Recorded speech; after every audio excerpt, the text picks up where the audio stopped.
Metropolis और in fact बहुत ही अगर आप देखें शानदार स्ट्रक्चर याद रखिएगा। मेट्रोपोलिस हेल्थ केयर एट 1688 आज अपने 100 डे एक्सपोनेंशियल मूविंग एवरेज के ऊपर ट्रेड करता हुआ शानदार मूव यहाँ पर है।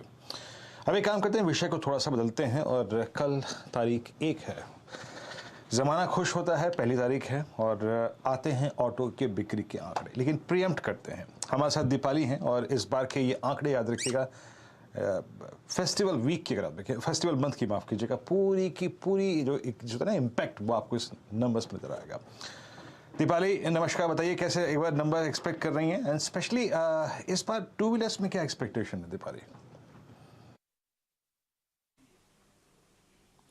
अगर अक्टूबर सेल्स मंथ के नंबर्स एक्सपेक्ट करें तो हर सेगमेंट में आपको अलग अलग परफॉर्मेंस दिखाई देगी, जिसमें सबसे ज्यादा ग्रोथ दिखेगी पैसेंजर व्हीकल सेगमेंट में। और यहाँ पर ओवरऑल जो इंडस्ट्री ग्रोथ है वो मोर देन 30% रह सकती है अगर पिछले साल से कंपेयर करें तो। वहीं जो medium heavy commercial vehicle segment है वहां पर ग्रोथ रहेगी 24% के आसपास के अक्टूबर मंथ में। और आपने टू व्हीलर सेगमेंट की बात की तो टू व्हीलर सेगमेंट की परफॉर्मेंस में बहुत ज्यादा सुधार नहीं दिखाई देगा। यहाँ पिछले साल के मुकाबले का वाई बेसिस पे कंपेयर करें तो -3% की ग्रोथ रह सकती है टू व्हीलर सेगमेंट में। अच्छा, इस बार के नंबर्स में 3-4 खास बातें रहेंगी, वो मैं बता देती हूँ, उसके बाद कंपनी स्पेसिफिक नंबर्स भी बताऊंगी। पहला तो ये जो हमने पिछले कई महीनों से ट्रेंड देखा है वो इस मंथ में भी रिफ्लेक्ट होगा, और वो ये कि जो प्रीमियम सेगमेंट है वहां डिमांड अच्छी है। प्रीमियम गाड़ियां काफी बिकी हैं, मर्सिडीज BMW जैसी कंपनीज लिस्टेड प्लेयर्स नहीं है, बट यहां पर रिकॉर्ड सेल्स एक्सपेक्टेड है सितंबर के बावजूद भी। वहीं मारुति, M&M, टाटा मोटर्स, यहां भी जो इनकी सबसे महंगी गाड़ियां हैं, जो प्रीमियम जो एंट्री लेवल की ऊपर की गाड़ियां हैं, उनकी सेल्स बेहतर होती हुई दिखाई दी है।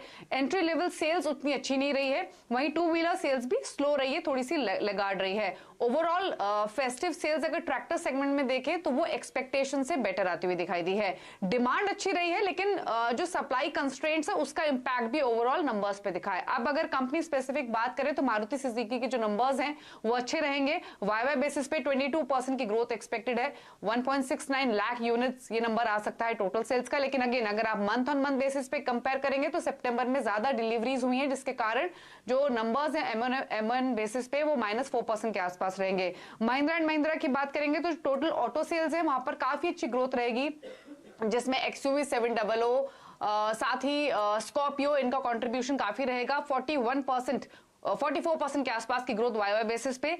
वहीं अगर आप ट्रैक्टर सेल्स देखेंगे तो ये वाई बेसिस पे 1% माइनस साइड पे रह सकती है, लेकिन एक्सपेक्टेशन से बेटर रहेंगी ट्रैक्टर सेल्स।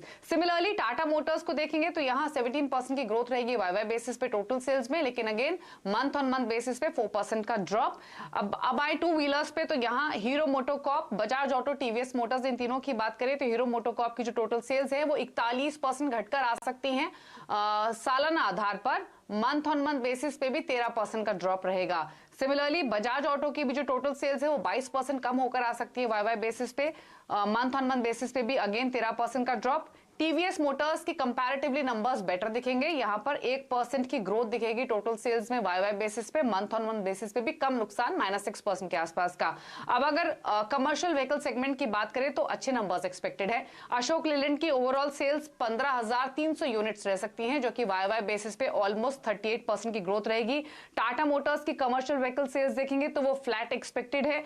आयशर मोटर्स की अगर Volvo Eicher commercial vehicle sales देखेंगे तो यहाँ 5% की ग्रोथ आने की पॉसिबिलिटी है। टू व्हीलर में एक सेगमेंट जो अच्छा परफॉर्म करेगा वो है रॉयल एनफील्ड। हंटर जिन्होंने नई बाइक लॉन्च की थी उसकी अच्छी सेल्स का कंट्रीब्यूशन मिलेगा, जिसकी वजह से आपको रॉयल एनफील्ड सेल्स पिछले साल काफी लेगार्ड थी, इसीलिए इस बार 86% की ग्रोथ दिख रही है। तो मिक्स नंबर्स, लेकिन दो पॉकेट्स अच्छा परफॉर्म करेंगी, पैसेंजर व्हीकल सेगमेंट और commercial vehicle segment. Passenger vehicle segment अगर आप देखें अच्छा कर सकती है। खैर आई मीन आएंगे दीपाली, बहुत बहुत शुक्रिया। आई मीन हम इन स्टॉक से बातचीत करेंगे, इनफैक्ट प्रीएम्प्ट करते हुए क्या कैरी करना चाहिए, क्या बाय करना चाहिए, इस सब पे करेंगे बातचीत। लेकिन इस बीच एक खास मेहमान हमारे साथ बिग मार्केट वॉइसेस की कड़ी में आज जुड़ चुके हैं, श्री दीपन मेहता इस वक्त बातचीत करने के लिए। दीपन सर नमस्कार, कार्यक्रम में स्वागत है। हमारा ये फेस्टिवल वीक और फेस्टिवल मंथ सर बहुत अच्छा गया, और इनफैक्ट ये नवंबर का स्टार्ट बहुत स्ट्रॉन्ग नोट पे हुआ है। क्लोज टू 18,000, ऑलमोस्ट स्क्रीन पे 18,000 था, बैंक निफ्टी डिलीवर करता हुआ, और आज बहुत दिनों